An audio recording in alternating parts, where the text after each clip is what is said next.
Hello everybody, I'm Gary the Motham and welcome back to another episode of Pokemon Orange.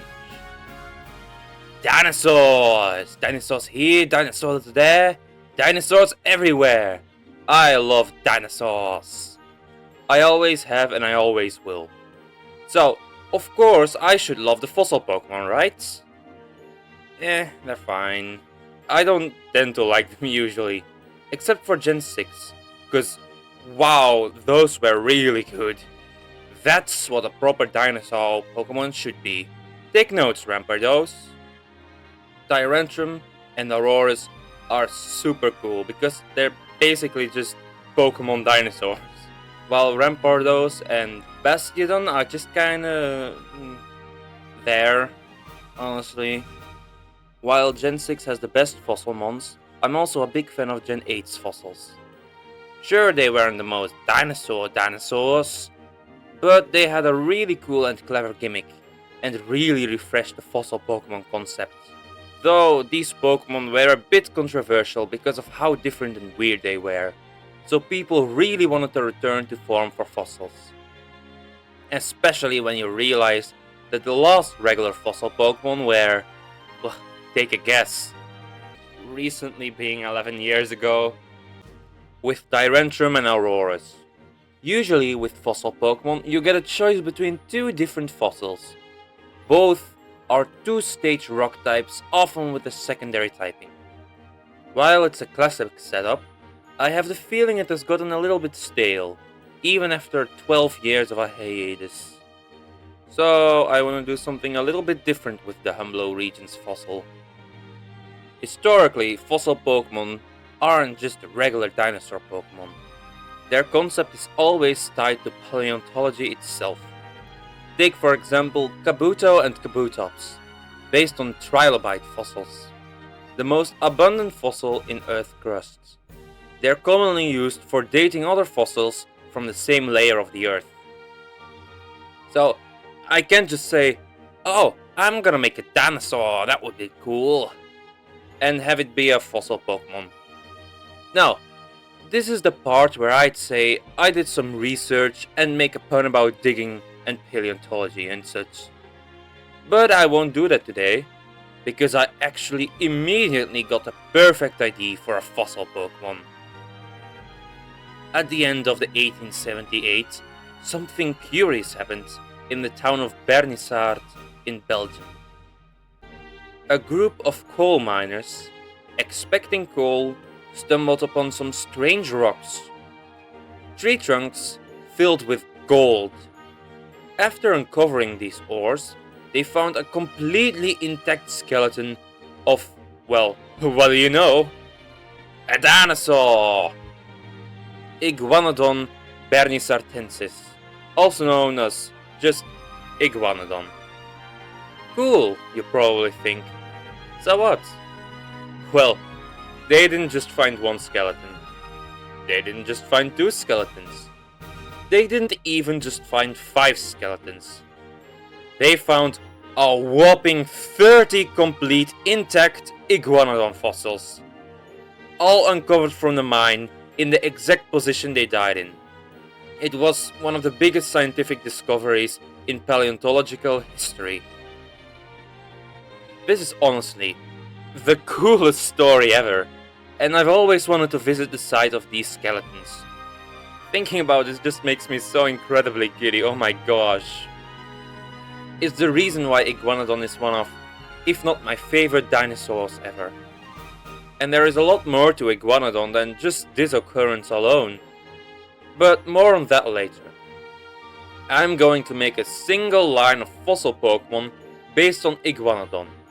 It won't have an explicit counterpart, like the last few times this happened, but to make up for that, it will be the first ever 3-stage fossil line.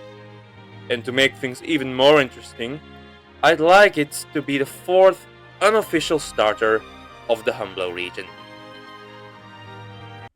While the discovery of Iguanodon bernissart is cool and all, it's not the first time Iguanodon remains were found. In the British region of Sussex in 1822, 40 years before the American Civil War already, Iguanodon teeth were discovered, and Iguanodon would become the second dinosaur ever identified, right after Megalosaurus. And back then, this was what people thought Iguanodon looked like. So for my first stage, I'm taking inspiration from this beautiful looking specimen. It will be a derpy, ugly looking quadruped that resembles an iguana as much as possible. The name Iguanodon means iguana tooth, because the teeth discovered resembled those of a big iguana. People thus believe dinosaurs to have just been big dumb lizards. In fact, the name dinosaur actually just means terrible lizards. I really want to base this line on the misconceptions and mistakes made during the wonky early days of paleontology. Many mistakes were made during early paleontology. Heads were put on tails, wrong bones were put in right skeletons, and right skeletons were called wrong species. So, yeah, making a Pokemon based on paleontological misconceptions would fit quite well with Iguanodon, because it has a long tumultuous history with this.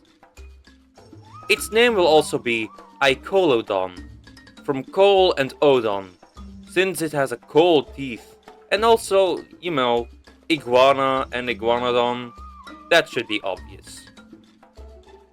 I'm also giving it a sharp coal spike on its head. If you take a look at Beta Iguanodon, you'll notice they have a distinct nose spike on their head. This was because paleontologists discovered a weird spike and they didn't know where to put it. So, I mean, it's obviously a nose spike, right? Welcome to Icoalodon. From coal and the Greek word for tooth, odon. It's also from iguana and Iguanodon. Icoalodon, the fossil Pokemon. The remains of this Pokemon were found in droves in an old coal mine. It was theorized to be a starter Pokemon to early humans. It is slow, lazy, and very stupid. During the day, it basks in the sun. During the night, it sleeps. Their sloth led to their extinction. It has the abilities Coal Power and the hidden ability Solid Rock. You'll notice the Dex entry calls it a starter Pokemon to early humans. This is because I wanted it to be a rock-type counterpart to the starters. Apparently, being some sort of prehistoric starter Pokemon, and thought to have lived alongside humans, even though that's, pretty far off. That's why its stats and info throughout the line will mimic those of starters perfectly.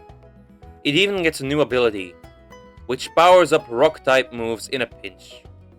It also has the hidden ability Solid Rock. What you'll also notice throughout the line is that its Dex information will be extremely inaccurate and wrong most of the time.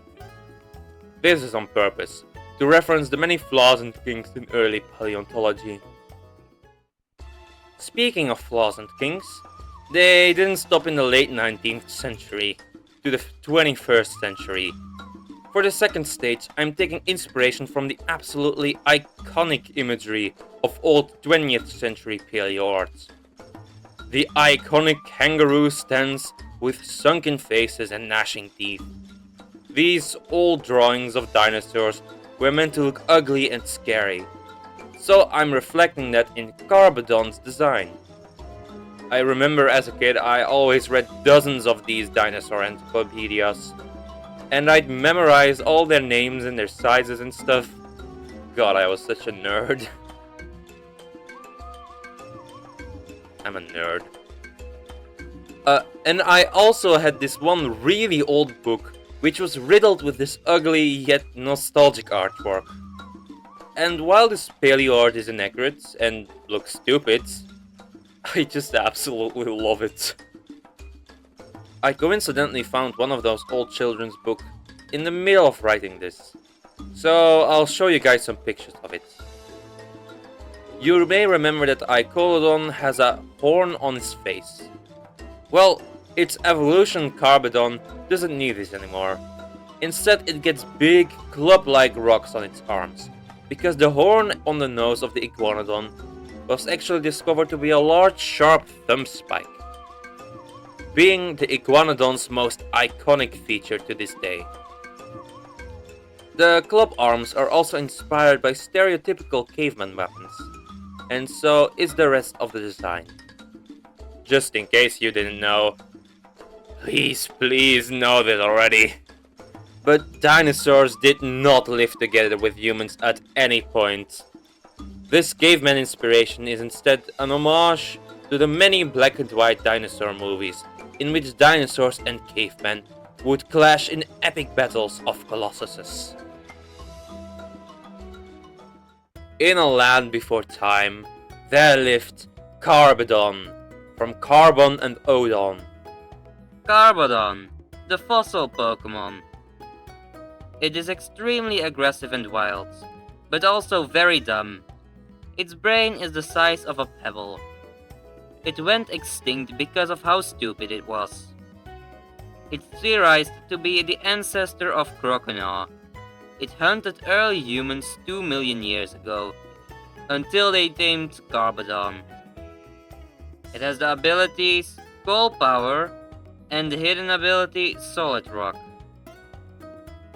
The Dex entry once again depicts the Pokémons inaccurately, but instead of lazy and dumb, aggressive and dangerous are the main words used. When dinosaurs started standing up and being featured in movies, they would be depicted as savage, aggressive beasts, monsters, nay, dragons of myth even. Which, of course, wasn't true. Dinosaurs were just animals, and not some aggressive, dangerous beasts.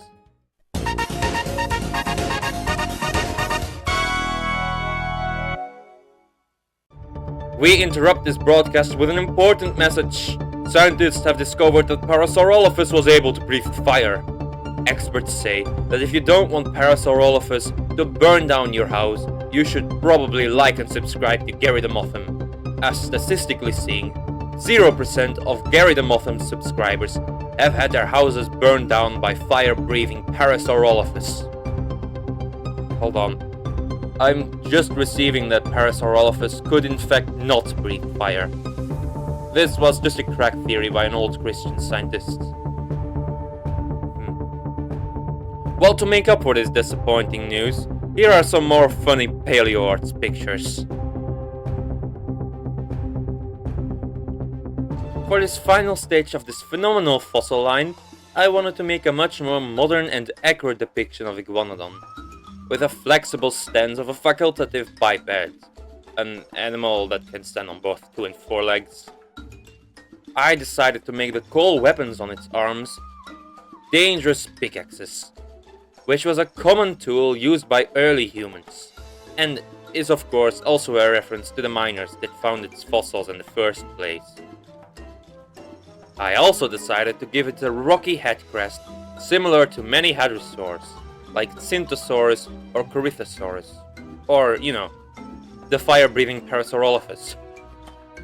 Iguanodon itself was not a hadrosaurus, but its species, Iguanodontis, was a very close relative to hadrosaurs. They are often referred to as duck-billed dinosaurs, since they had beaks or bills. And so this head crest will lead into a rocky coal beak to build upon the coal teeth concept from the previous stage. But not only that, the crest is also a primitive axe, another tool used by early humans. Early humans would break off pieces of rocks to turn them into sharp tools. This is called snapping. Therefore, the original name to Carbodon was Naposaurus or Napodon. But I changed it to Carbodon, because that sounded cooler and it was a reference to Ninjago. And lastly, the coal crest is shaped like a miner's helmet, with the middle part of the front having a little gem to resemble a headlamp. I later changed this gem into a piece of gold, thinking back to the discovery of those skeletons in Bernissart. the insides of those fossils were filled with gold. Well, fake gold. Fool's gold, if you will. So the insides of this Pokemon's skull armor is filled with gold. Real gold in this case. And chipping its armor in battle exposes its valuable ores. At first I drew some back spikes of rock, which were a reference to the proto-feathers found on Parasaurolophus. It was never being confirmed if Iguanodon or other Hadrosaurus had proto-feathers, but I thought it was a fun reference at first. Later though I scrapped this part of the design because I found it cluttered the design too much, for my liking, and your eyes were being turned in 3 directions because of this. All the attention should definitely go to the pickaxes and the big X crests. Here is Coalosaurus, from Coal and Saurus, as well as Colossus. Coalosaurus, the fossil Pokemon. Many misconceptions floated around upon discovery of its fossil. It lived around 120 million years ago and was a very clever, indomitable Pokemon. Despite its large size and power, it's a rather docile and friendly creature to its young. When agitated, however, it can skewer foes brutally.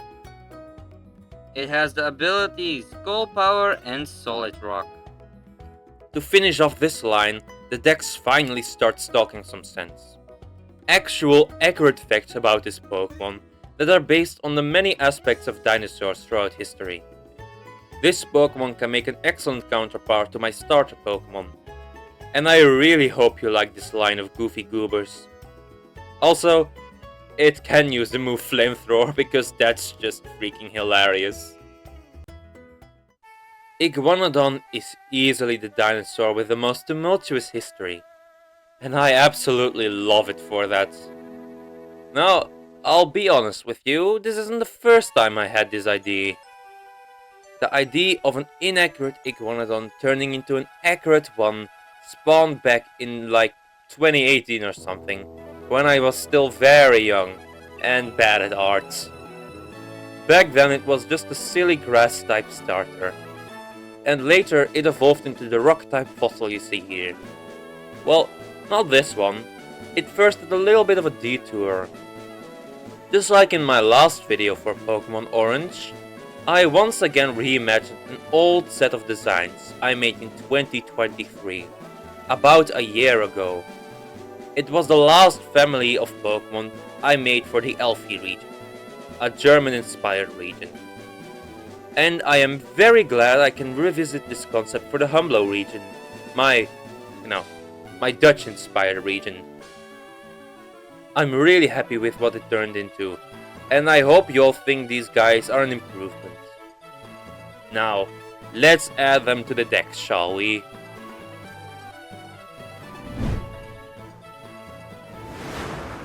I really love these Pokemon, because they're just Iguanodon dinosaurs, and that's just awesome. They also take so much inspiration from all over paleontology, and I think this is just an extremely successful design. So this is definitely one of my proudest achievements. I'll try to release a second part of the sound type video next week, if I can. But I can't promise anything with college.